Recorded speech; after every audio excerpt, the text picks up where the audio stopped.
la plupart ont été annoncés sur le... Ouais, La alors grande moi, majorité ont été annoncés sur le... ouais, comme vous l'avez vu, hein, il y a eu beaucoup de changements. Alors c'est pour répondre à une des questions qui m'ont été posées. Effectivement, moi j'avais du mal à me projeter avec l'équipe actuelle dans les discussions. Non pas par rapport à la valeur ou à la personnalité d'un des joueurs, des différents joueurs, mais je voyais une équipe qui semblait avoir des difficultés de fonctionnement. Et de l'extérieur, j'avais pas envie de savoir qui était la cause de quoi. J'ai eu la possibilité de changer beaucoup de choses. Je remercie aussi les dirigeants qui ont essayé de trouver des solutions avec des joueurs qui étaient sous contrat et qu'on a réussi à faire partir vers d'autres projets.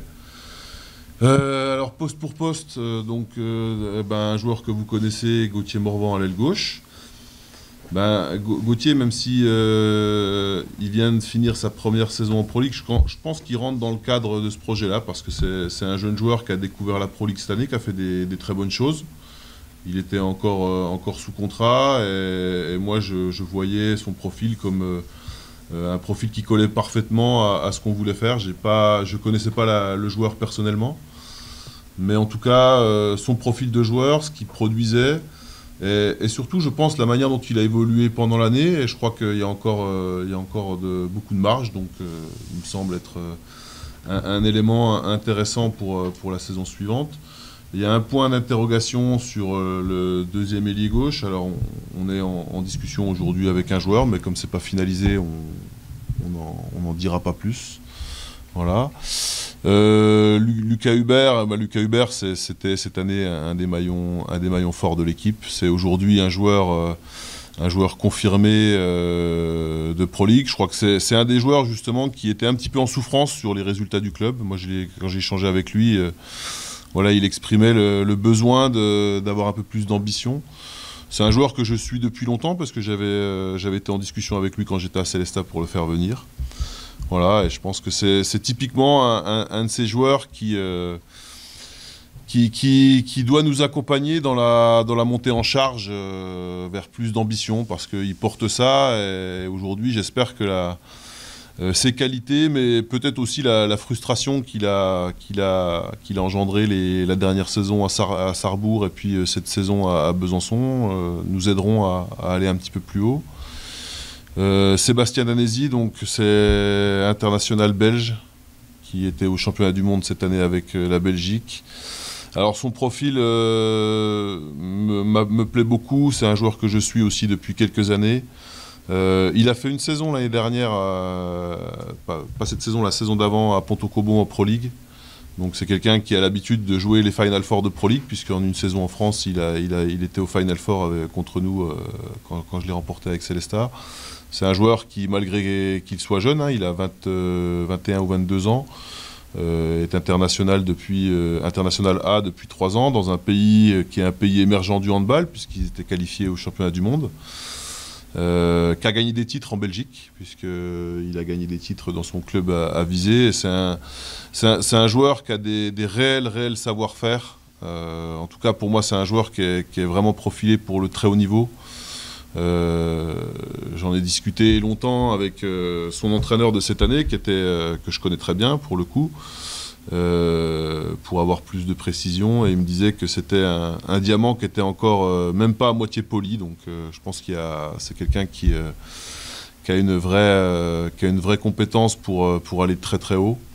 Voilà. Sur le poste de demi-centre, Adrien Clerc, vous connaissez. Adrien Clerc, il fait partie des meubles ici. Je crois que c'est aussi un peu le garant de l'histoire. Alors, je le connais bien parce que pour la petite histoire, c'est moi qui l'avais fait venir, je ne sais plus quand, il y a 11 ans, 12 ans, je ne sais plus. Ouais, 9 ans. Voilà. Donc je pense qu'il porte des vertus qui sont des vertus historiques du club, comme le combat, l'engagement. C'est un vrai professionnel. Donc il avait du sens dans cet effectif-là, parce que c'est bien aussi d'avoir un petit peu d'expérience. Luka, vous connaissez. Alors, Luka Berklacic, qui était cette année avec moi en Finlande. Ça, c'est un petit peu la belle histoire, parce qu'on a eu une collaboration qui a été un petit peu délicate à la fin, ici, lorsqu'il a joué ici et que j'étais coach. Et puis, on a été en capacité de mettre les choses à plat. Et donc, moi, je l'ai fait venir en Finlande. Et cette année, j'ai trouvé un joueur vraiment transformé par rapport à ce que j'avais vécu, qui a pris beaucoup de maturité. Je crois que ses expériences, que ce soit en D1 française ou même à l'étranger, l'ont vraiment fait grandir, l'âge aussi. Et en tout cas, je crois que c'était un profil de joueur dont l'équipe avait vraiment besoin. Je crois qu'elle avait besoin d'un vrai playmaker, d'un vrai maître à jouer, quelqu'un qui maîtrise les rythmes. Donc Luka est vraiment dans cette lignée-là. Et puis, pour finir, par rapport à Luka, l'histoire, c'est un petit peu la même que moi, parce que un jour, alors on était voisins en Finlande, on rentrait de l'entraînement à pied, et c'était dans la période où moi j'avais commencé à discuter avec les dirigeants de Besançon, ils ne le savaient pas, et il me dit « Ah, je voudrais te poser une question, est-ce que ça ne te dit pas un jour qu'on retente un projet ambitieux dans notre ville ?» Et c'est venu de lui, et je lui dis bah écoute, laisse-moi un petit peu de temps, peut-être qu'on t'aura une belle surprise, voilà. Et donc ça s'est fait assez naturellement. Donc je crois que lui, c'est pareil, il arrive à Besançon avec une vraie volonté d'apporter quelque chose. Je crois qu'il a beaucoup souffert aussi, parce que c'est quelqu'un qui est vraiment amoureux de la ville et du club. Et il a beaucoup souffert de jamais pouvoir avoir un projet ambitieux ici, en tout cas à la mesure de son ambition. Et je crois que voilà, il revient dans cette dynamique-là. Alors, il est indiqué sur le poste de demi-centre Matteo Kellner, mais Matteo Kellner, c'est un joueur qui joue sur l'ensemble. En gros, il peut jouer ailier gauche, arrière gauche, demi-centre, arrière droit. C'est un jeune joueur du centre de formation de Célestat. C'est que moi j'intégrais déjà dans les séances, qui a fait toute la préparation avec l'équipe de D1 cette année à Célestat, qui n'a pas eu l'opportunité d'avoir un contrat professionnel à Célestat, mais qui me semble être arrivé aujourd'hui à maturité pour avoir sa chance comme un réel joueur de Pro League. Donc il viendra, je pense, compléter l'effectif parfaitement, parce qu'il a justement cette polyvalence. Et vous allez voir, je pense que c'est quelqu'un qui apportera des belles surprises. En tout cas, il est vraiment dans cette logique des jeunes joueurs à qui on peut profiter, on peut donner un terrain d'expression pour exploser. Martin Petiot, qui a vécu une année difficile, mais qui a un gros backup de joueurs de haut niveau. Et j'espère qu'il retrouvera la plénitude de ses moyens. En tout cas, c'est quelqu'un sur qui je compte, parce qu'il a un profil qui est assez atypique, mais en tout cas, c'est un joueur qui est capable de porter du danger de loin. Et puis, voilà, il a une expérience, que ce soit à Dijon, Créteil, Chartres, de la D1. Et en tout cas, je pense qu'il doit prendre plus d'épaisseur dans le groupe cette année, de par sa blessure. Peut-être qu'il a été il a peut-être un petit peu subi, et je pense qu'il doit maintenant s'exprimer davantage.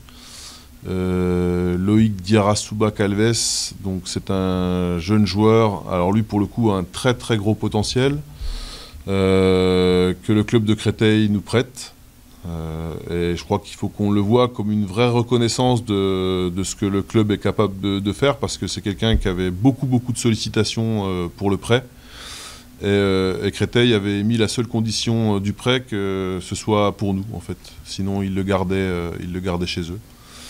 Donc pour la petite histoire, c'est un joueur qui a commencé à jouer en Star League en tant que titulaire à Créteil à 17 ans. Et il a fait une très bonne saison, mais ça a été, je pense, un petit peu trop vite pour lui. Donc il a eu besoin de digérer là pendant 2-3 ans.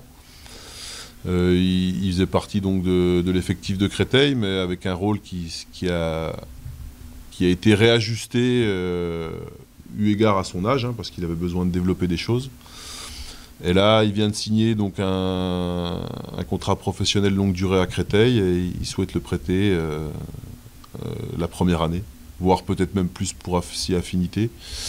En tout cas, comment ? Ouais. Le club de Créteil n'a dit ne voulait le prêter qu'à Besançon en fait.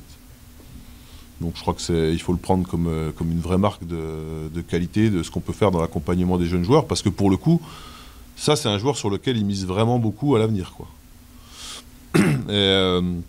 Alors pour la petite histoire, Loïc, ça a failli pas se faire parce qu'il a subi une blessure qui aurait pu être beaucoup plus grave sur un des derniers matchs de Star League.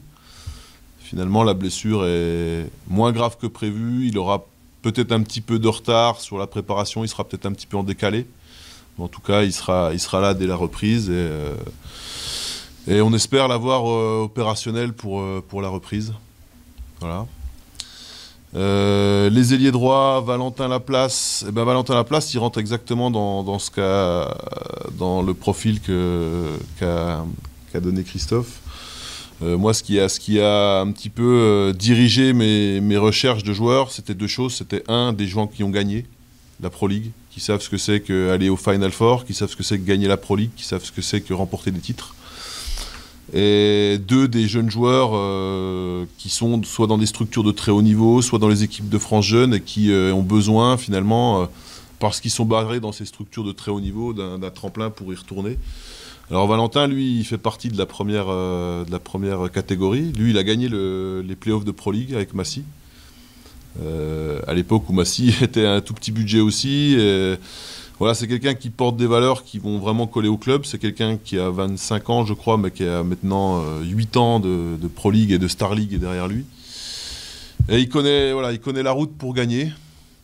Et donc voilà, ça me semblait intéressant. C'est aussi un joueur qui a une vraie polyvalence, qui peut aller potentiellement des fois sur le poste d'arrière. Quelqu'un qui va apporter beaucoup de vitesse dans le jeu. Il a fait partie de l'équipe de Massy que moi j'aimais beaucoup, avec un jeu basé avec beaucoup de vitesse, notamment avec des ailiers qui ont un grand rôle. Donc aujourd'hui c'est un joueur qui doit devenir un des leaders de l'équipe. Parce qu'il a 8 ans de professionnel derrière lui, et puis il a cette culture de la gagne et des valeurs qui sont des valeurs humaines qui nous correspondent bien. Alors Mathis Beauchef, lui, il va cocher plusieurs cases, puisque lui, aujourd'hui, il était à Nantes, 3e ailier, mais il fait partie de ces jeunes joueurs qui... Voilà, aujourd'hui, Nantes, c'est un top club européen, donc il n'a pas eu l'opportunité de signer professionnel là-bas, malgré le fait qu'il ait fait quelques apparitions et qu'il soit au quotidien avec l'équipe professionnelle. Alors le parcours de Mathis, il est particulier parce qu'il était à Nantes. Il est d'abord parti pour un club de Pro League à Pau, où il a joué pendant 2 ou 3 ans, quand il avait 16, 17, 18 ans en Pro League, avec des très bonnes saisons. Et il est reparti à Nantes là, la saison dernière, pour être donc dans l'effectif professionnel. Et là, il revient. Donc c'est quelqu'un qui, malgré son très jeune âge, malgré le fait qu'il soit dans un cursus d'un top club européen, connaît très bien la Pro League en fait.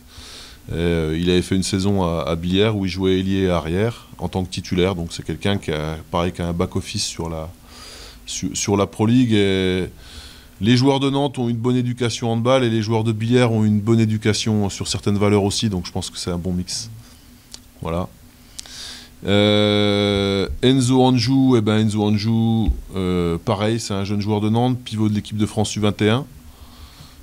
Sauf que Nantes aujourd'hui, c'est la plus grosse fabrique de pivots de top niveau en France. Donc lui, malheureusement, il n'a pas eu la chance parce que c'était bouché. Il y avait 3 pivots d'envergure internationale devant lui. Donc voilà. C'est pareil, c'est quelqu'un qui avait beaucoup de propositions et qui voulait absolument travailler avec nous. Donc c'était une belle surprise. Voilà, on a profité un petit peu du fait que j'avais à Célestat 6 joueurs de l'équipe de France U21 qui sont avec lui de sa génération et je pense qu'ils nous ont fait une bonne pub. Voilà. Virgile Pinchot, c'est quelqu'un que je connais bien, puisque c'était un de mes joueurs de base à Célestat, qui a vécu une année un peu difficile. Alors du coup, je lui ai tendu la main. Il a été malade cette année, donc il a eu un ennui de santé. Il n'a pas pu vivre pleinement sa carrière de sportif, mais il a repris là sur la fin de saison dans un club de N1 Elite. Et aujourd'hui, ses aptitudes physiques sont revenues à un niveau normal. Lui, il rentre parfaitement dans la case de ces joueurs qui ont gagné. Il a gagné le championnat de Pro League avec Istres. Il a gagné le championnat de Pro League avec Célestat, malgré qu'il ait 25 ans. Donc voilà, ça sera l'homme de base de notre défense. Il sait comment je travaille, je sais ce qu'on peut attendre de lui. Je pense que c'est un mec qui est vraiment taillé pour le club de Besançon, lui, pour le coup. Voilà, c'est un parfait joueur d'équipe. Et je pense que c'est quelqu'un qui accompagnera la progression et l'éclosion d'Enzo facilement comme il a pu le faire avec Théo Egerman lorsque j'étais en Alsace. Voilà. Sur le poste de gardien, Dimitri Kolmov, qui était avec moi cette année à Cox. Alors ça, c'était une très très belle surprise. Parce que pour la petite histoire, en fait, quand j'ai signé à Cox, le président me dit il faut qu'on recrute un gardien. Et je vois un jour dans la presse qu'il y a un certain Dimitri Kolmov qui a signé. J'étais au courant de rien. Et je lui dis mais on a trouvé un gardien du coup. Et il me dit non, lui, je le prends comme troisième. Et au moment où je fais les recherches, et Dimitri Kolmov, il était gardien de l'équipe de Russie à ce moment-là. Et donc je me dis, en fait, tu prends le gardien de l'équipe de Russie pour être troisième. Bref, on avait pris un gardien français, Nicolas Gauthier, qui était habitué à la Star League et à la Pro League. Et Dimitri Kolmov, il s'est imposé tout de suite comme le gardien numéro 1 à Cox. C'est un vrai beau gardien. Et voilà, quand je lui parlais... Alors, quand j'ai commencé à discuter avec lui, ça faisait déjà un petit moment qu'il discutait avec Luca, et je crois que Luca il avait bien vendu le projet, donc ça a été... lui, il arrive avec un enthousiasme de gamin, et voilà, c'est quelqu'un qui a gagné des titres, c'est quelqu'un qui a le niveau international. Je pense que la difficulté sera peut-être l'adaptation culturelle, parce que pour avoir travaillé avec des Russes l'année dernière, c'est quand même des cultures vraiment différentes. Mais je pense que s'il s'adapte ici comme il s'est adapté en Finlande, ça sera sans aucun doute un des 3 meilleurs gardiens du championnat. Ça sera une vraie plus-value, et je pense que c'est un gardien qui est destiné à aller très haut. Parce que malgré tout, il est encore assez jeune. Clément Franck, c'est un jeune gardien génération 2002 qui a fait les équipes de France U17, U19, qui était mon 3e gardien à Célestat, qui a beaucoup joué lors de ma dernière saison là-bas, et qui, comme Matteo Kellner, mérite aujourd'hui d'avoir sa chance en tant que numéro 2, c'est sa progression logique. Pour la petite histoire, c'est le fils d'un ancien célèbre gardien français international. Donc il baigne dans cette culture des gardiens célestadiens, et lui en plus familial. Donc voilà, c'est quelqu'un qui fait des grosses saisons en N1 dans le centre de formation de Célestat depuis maintenant 4 ans, malgré le fait qu'il n'ait que 20 ans. Qui mérite aujourd'hui de rentrer dans un rôle de numéro 2 pour accompagner Dimitri en Pro League. Et puis Bilal Saïdani, c'est un jeune gardien du club qui est aussi un jeune gardien à potentiel, et qui va suivre, je l'espère, le même chemin que Clément, c'est-à-dire qu'il intègre le groupe dans un rôle au départ de gardien numéro 3. Parce qu'il est plein de potentiel, et j'espère que dans quelques temps, il sera en capacité d'être numéro 2 ou de challenger les numéros 2 et 1, quoi. Voilà. International Beach. International de beach, mais on jouera pas sur de sable, donc... Voilà, je crois que j'ai fait le tour. Alors après, pour aller un peu plus loin, par rapport aux questions, on a recruté aussi des jeunes. L'idée, ça a été de compléter ce groupe avec, là pour le coup, des jeunes qui sont des jeunes de recrutement régional, mais là ce sont des très jeunes. Donc derrière, alors il y en a qui sont déjà au club, et derrière chaque duo ou trio de joueurs professionnels, il y aura un jeune joueur. Alors certains sont nés en 2005, d'autres en 2006, donc sont très jeunes, et donc qui vont rentrer aujourd'hui dans le travail quotidien de l'équipe, et qui vont commencer à s'acculturer à ça, et puis qui vont intégrer la structure de formation que l'on est en train de construire pour peut-être à terme intégrer le groupe professionnel. Voilà. Ambitieuse, j'espère.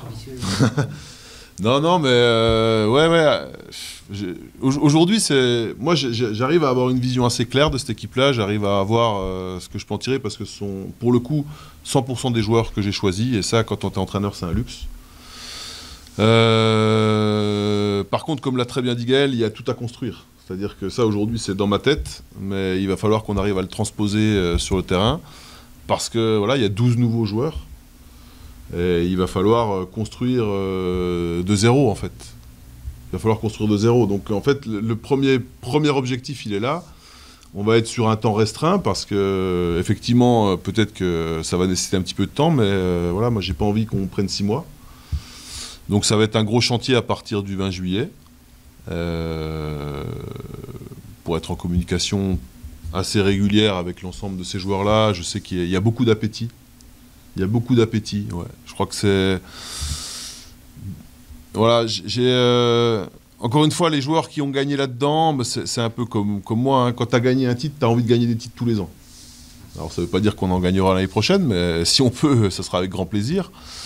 Et puis les joueurs aujourd'hui qui jouaient en Ligue des Champions, etc., ils ont envie de retourner très vite en Star League, ou les joueurs qui sont en équipe de France, ils ont envie de continuer à être dans les équipes de France. Donc c'est vraiment le mot ambition qui est le dénominateur commun à tous ces joueurs-là, et même à quelqu'un comme Gauthier Morvan, que moi j'ai découvert la semaine dernière, humainement, je crois qu'il est porté par cette ambition-là aussi. Donc voilà, je crois que c'est quelque chose pour tout le monde. En fait, tout le monde a des vrais intérêts personnels qu'il va falloir maintenant réussir à mettre au service d'un projet collectif.